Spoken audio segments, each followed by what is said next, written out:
when I came home from service, I went to work S.B. Gaines cleaning wallpaper, me and Carl both, and I was out on Limestone and along about Alumni Drive.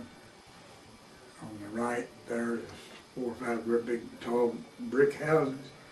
There was a doctor in one of them, and he, S.B. Gaines, had contracted downstairs floor. We cleaned rooms for $1 a room, regardless of the size. And this doctor came and said, hey, Shannon, how would you like to make a little extra? And I said, well, anytime. So he said, well, I got 2 or 3 rooms upstairs. If you want to clean them, I'll let you clean them for me. So I started cleaning rooms for myself. And I left S.B. Gaines because I could do better by myself because I'd get more than $1 a room. He was getting 6 or 8 for a room and giving us $1. So I cleaned wallpaper for him.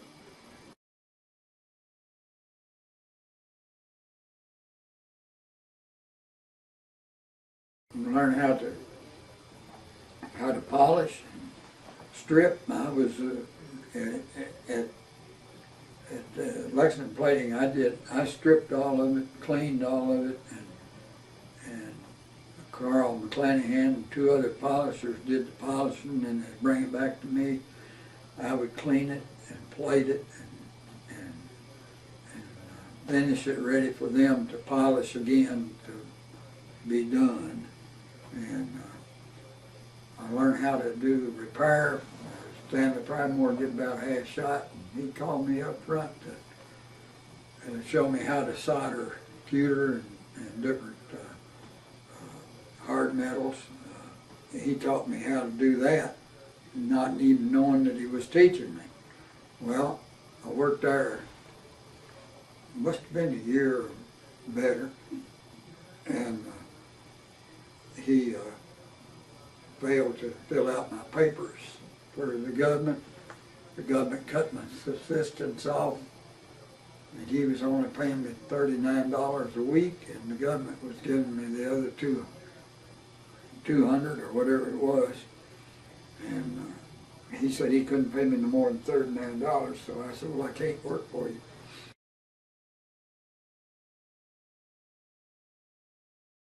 Borrowed $500 from my mother and bought a polishing shop from Henry Price, which he had worked for Pridemore, and he left Pridemore because he couldn't make it with the money that he was paying.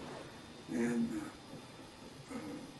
so I bought it for $500 and was there 2 or 3 months maybe. And Setzer came along and said he was going to buy a plating company in Louisville and needed somebody to run it for him, set it up, get it started, and run the shop. And he would hire other people to do the work, plating and polishing, and I would be a liaison to the customers and make communications. So I said, well, I'm going to try myself to do my own work and run my own shop. So he said, well, I'll check back with you later, think about it. And, well, he came back in about a week and said, tell you what I'll do, I'll give you $50 a week in transportation. I got a little truck you can use. So I couldn't turn that down. At that time, I already had a wife and a child. And so I said, okay. And took it to the corner of Mount Tabor and Tate Street Pike. There was a warehouse there that they stored whiskey in at one time. Had a nice big basement in it. And we used the upstairs for display and put the finished work upstairs and did all the plating and polishing downstairs. I was with him for 7 years. I got fired from Setchers. Supposedly he fired me for using the truck at night after hours. I was polishing braces in the basement at the Good Samaritan Hospital for the brace company. I could polish 3 braces a night and make more from him than I did Setchers all week. So that's when I got canned.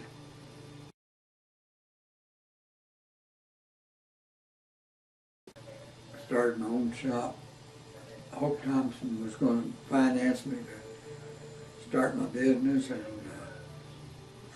told her, I said, no, I'm going to stay at Setcher for 10 years, and I've been there 7. And then I got fired, and I asked Hope about the money, and she said, I've already invested it now in rental property. So her husband, Bill Thompson, took me in and gave me a place in the Quanderson Hut off of 7th Street, and hired me, put me to work on his payroll to put the wood floor in. So I worked for Bill Thompson to get the wood floor in where I could open up my shop. I opened up my shop. He let me have $300 for bank account to start my business with. And I was there for two years, I guess, somewhere in that time period. And I told him I had more customers than he had. I was taking up all his parking place and everything, so he said, well, good. He only charged me $50 a month and paid my electric bill, so that wasn't bad for a start. He really helped me, but I did pay him back his $300.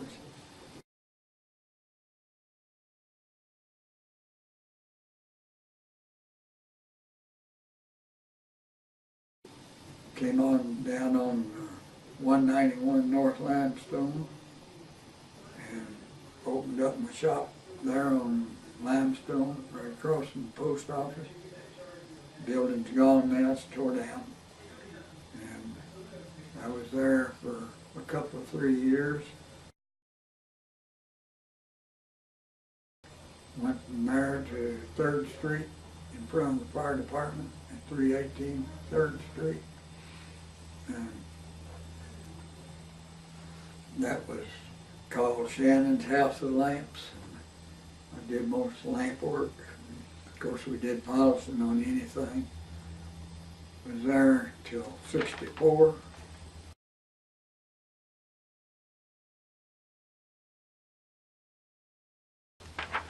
In 1964, I borrowed enough money to buy the house on Moss Drive from an insurance company. And the place on North Line became available, so I asked the insurance company to let me have $2,000 back of my down payment. And I got the mortgage from Kentucky Female Orphanage, 5%. I said, how do you want me to pay this? And he says, well, I don't know, how's $50 a month? And I said, that's fine. And David is the sole owner now of Shannon Lamp Service.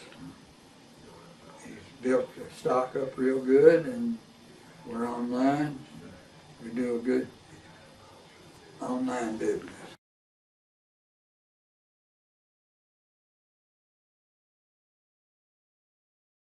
And me and Dee both worked at shoe stores.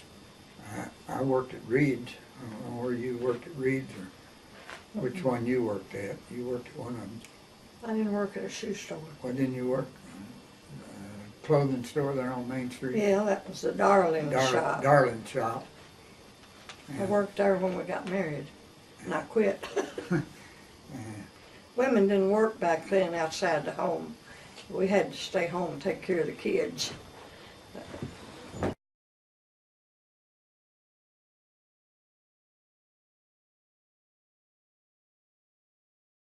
Well, the Kentucky Theater, my memory of the Kentucky Theater was before Dee, and they had the first Gone with the Wind movie show, at the Kentucky Theater in Lexington, and I took a girl from Cardo to school.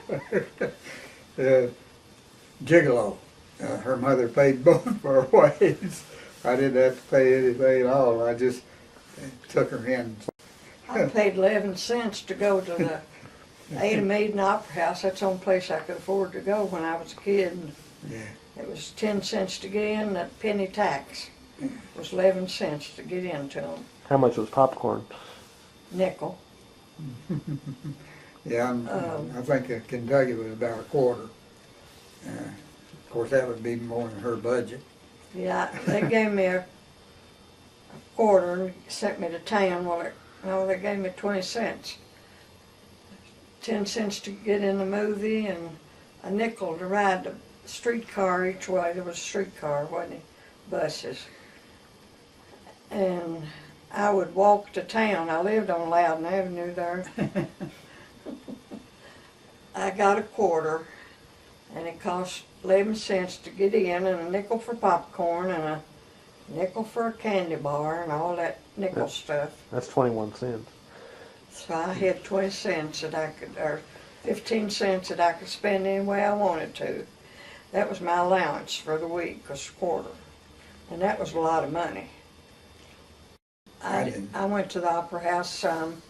I went from Ada Maid to the Opera House. Sometime I'd take my quarter and go to both shows if there was something on that I wanted to watch. But I could stay out all night and my parents wouldn't know it. They never did know where I was. No, there's two sheets in the wind. That's right. They were. All the harps break. They all come to our house and I'd get out and go somewhere.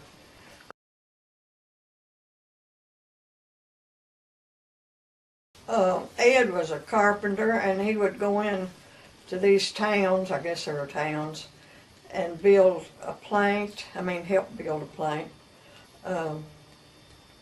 We went to Clinton, Indiana, Terre Haute, Indiana,